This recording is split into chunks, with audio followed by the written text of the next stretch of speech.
Well, she lives next door to us, which is quite good because we haven't got to make an appointment to see her. We can just pop in and out. She's 84. She has umpteen things wrong with her: diabetes, dementia. She's got a pacemaker, ulcers, bad eyes. I don't know. Lots of things wrong with her. She had an appointment at the hospital at 2 o'clock. So my husband picked her up at sort of 20 past 1 from her house, and we've only got to go less than probably 50 yards to the car. So we thought, you know, it would be fine, never occurred to us, but she came out of the door, she saw a bird, and that was it. She didn't look where she was going, and she just fell. It was a slow fall. It wasn't like a collapse, it wasn't like a faint, it was a fairly slow fall, but she ended up face down over on the wet grass. So when I've done 999, normally I've had someone sympathetic, understood that mother-in-law has fallen over on the floor. I don't think she's hurt herself.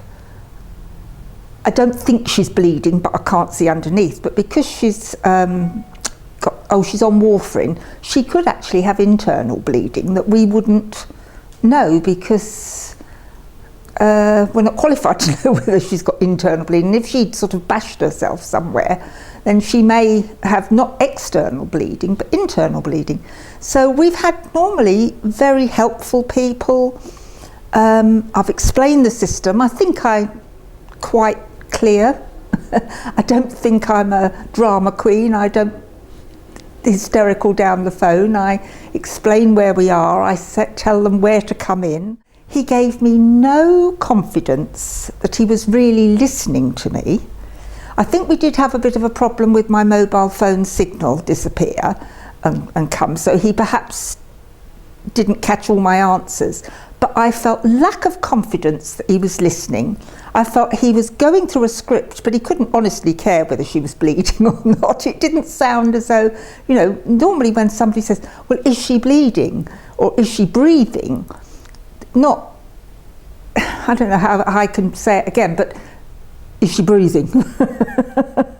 You know, as though he's so fed up with his script, and he wouldn't tell me that he was going to send an ambulance. Since then I've discovered you don't tell people you're going to send an ambulance, which I think is wrong from my point of view. I need to know that help is on its way.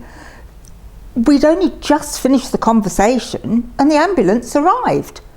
And I said, well, I wasn't expecting you that quick.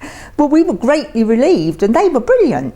I mean, I did in my complaint say, would they add it, you know, the good bit, because though I was complaining about his attitude, I wanted to make sure they realised that the people that actually came out, I mean, they took a long time to check her before they picked her up.